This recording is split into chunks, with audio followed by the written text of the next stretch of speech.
women can go and get their rock out. But the cool thing about it is, you actually, look at you got pink hair, right? Yep. And you were always a quirky person anyway, but so but it's a real place to get your rock and roll out and throw on your character. You get given a different name. Yep. And this cool sort of, I always call it hot rod sort of image. And man, you know what I mean? When you go to a costume, you and I did it in a theatre restaurant. Yeah. You throw on any piece of clothing over the top and you become that person, and the other person reacts to that personality. It's fun. It's all fun. From here on, you know I've got something on and we're doing this and bang, and this is, man, find me another better thing. There's not. There's that doesn't break your legs. You play bloody box. People smash your face up. Yeah, I know. Well, I don't want someone smashing my face up. Actually, this afternoon, that's why I can't be late. I'm teaching a friend of mine, right, and her son to surf. I learned to do that, to stand up last year. It was insane. Oh yeah. I now know why there's no fat surfers. It's seriously tough. An hour of crunch, like burpees. That's all you're doing is an hour of burpees. It's shit. But it'd be the same if I was to get on roller skates today. All those weird little muscles that you... It's all in here. All those muscles were just... It'd be 20 minutes and I'd be done. Man. Yeah, well, Well, the difference... Just different muscles. That's what I found in boxing, is that it's not that I wasn't that unfit. It was just these individual little strained muscles were becoming really needed, really required. A friend of mine took a fall that's the same age as me, and she's like, I don't understand how you can hit the ground, like someone will smack you to the ground and you don't even get bruised, you don't flinch, you don't do anything. I don't understand. She tumbled the other day, fell down, and she's black and blue. It's what like you said, it's what your body is used to. Because we at training are falling all the time, because we train 3 nights a week, so we are taking hits, we are taking tumbles. I don't have any bruise. I'll get the odd bruise every now and again, and you're taking that, so it's what your body is accustomed to. So it's the same as you constantly doing this. Well, these muscles, that's what I've had to change, because I cannot for the life of me do a pull-up. I cannot for the life of me get my own body weight up over a bar. I can't. So that's what I've been trying to change with that, because everything I can push, I can't. I'm not strong at pulling up. Wow. So I'm good at pushing, good at core strength, but I don't have the ability to pull myself up. So tough, it is. There's a lot of guys in the boxing gym that after weeks of training they still can't do 2. Yeah. Because it's just an odd. I want to do 1. It's an odd, and the more weight you put on, of course, that's harder. Yes, exactly. So it's a fine line of where to push your body and how to push your body. So the thing about surfing this afternoon is I'm going to say Anna Dare, right? Hey. And she's in the radio industry, right? Okay. And so I'm really helping her out, but she asked me to teach her son, who's 14, how to surf, and jump at any opportunity. Someone wants you to help something that I think is really cool and good for you. But just today, she messaged me going, "Oh, can we make it 4 o'clock? Because I'm really scared of sharks." And I thought, but hear me out. It's related to what you were just talking about. It's the fact that we used to run away from lions. The idea that feeling of escape, and you survived. You got up from all these bruises in the Derby thing, right? And I got out of the boxing gym, and that feeling, I survived. It makes you so happy. Your brain releases all that stuff, and it's the best thing ever. And so to be in the water at shark time, there's a million surfers in the water at shark time, so it'd be absolutely rare. But that's the secret to happiness, I reckon, now, because we're living more and more protected lives. So you have to really get out from the lounge room and find some frightening things. And it doesn't mean you have to jump off a bloody building, whatever that fear is. And I said this, my poor husband is stricken with the fear of heights. His mum and dad fed it to him, because she noticed that he was frightened when he was from a toddler. When he was stood on a step, it freaked him out. And so instead of teaching his kid, instead of teaching him that he's okay, he's going to be okay. It's just a height. You're not telling your kid to jump off it. You just, instead of teaching him he's safe and he's okay, she wrapped him up as a mum would in those days, because not knowing any better, bubble wrapped him, But instead, she compounded that fear to the point that I've watched my poor husband. We went to a friend's wedding that was in Surface in one of the buildings up there, and they were having the wedding in their hotel room because the whole side of the building is glass. Right. The most amazing... Q1? No. It's up a bit further. I can't remember now what it's called.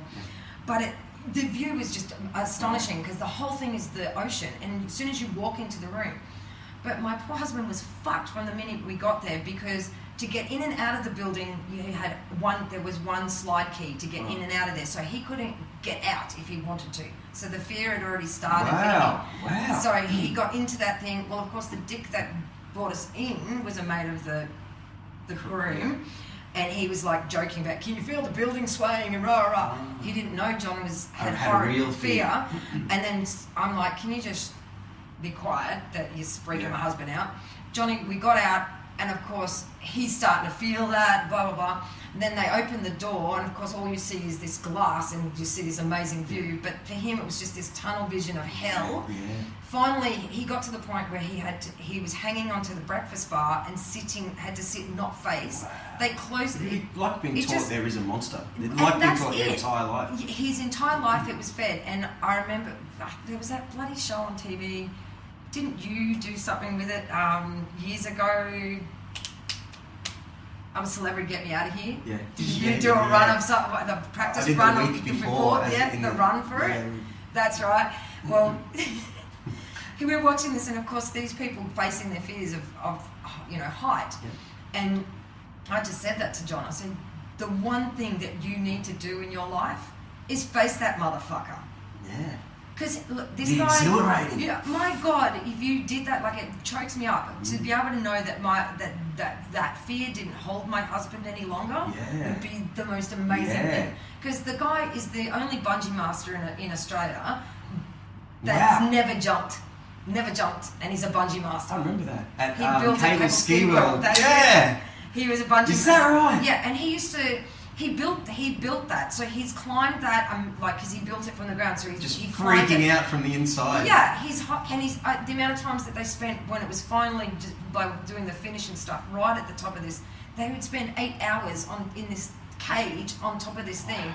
So yet he can do that. If it wasn't for those bikini girls he was strapping them into, he would have been just wrecked. And the girls that did it nude for free. Exactly. Lucky for them. Lucky for them. Otherwise, he'd never go up in that tower. I love Julie. I haven't seen him for so long. Yeah, you need to see him. He's so awesome.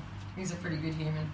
Not bad for 20. Yeah, 4 years. You had me thinking about a funny story. It was actually when you and I were working at Utopia, this Surfers Paradise Theatre restaurant or whatever. Let's not mention that again. Thing. Yeah, but. That was exactly when Q1 was being built in the next block, right? So Utopia was here, Q1 was the very next block. Yep. And one of the builders that was building this theatre restaurant we're in, he was working in Q1 just before then. And stopped doing that job and went in there, and he was explaining, and my mate Shannon Wheel at the time was backed it up with the same story. What does he call me? God, you're a good cunt, Sindy. You're a good cunt. You are too. Right? They were explaining to me how when they were getting to the top levels, that the tiler, because they just, the same crew, once they get to really high levels, the windows weren't on yet. It was just a concrete slab, and I think, but the tiler had to come out. Every time the lift would go up, these guys worked the entire day on their hands and feet. Because they were so high up in the air, they couldn't bear to stand up, and there were no windows yet. It was like they get out of the lift. Where is the video camera? Johnny wouldn't be able to. He would be that guy that's just like sucking. Could you imagine the freakiness? I wouldn't, because I love it. I think heights don't freak me out. The only thing I'm scared of,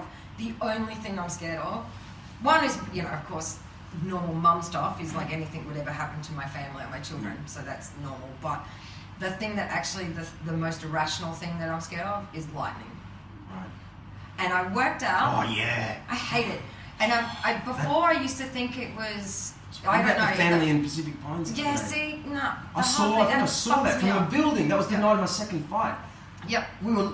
Sorry, cutting you off. Go. I was showing Cass. We were staying at the Sofitel, and we're looking out over the mountains of Wurrunga and everything.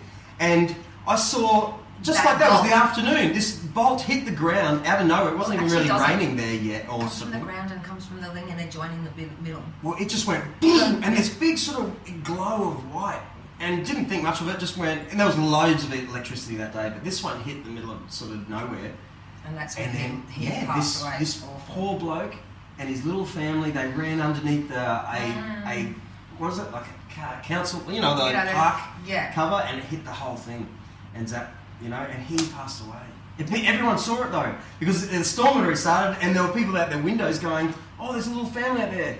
Run to undercover. They're undercover. Okay, bang. Oh." I have been thrown by lightning.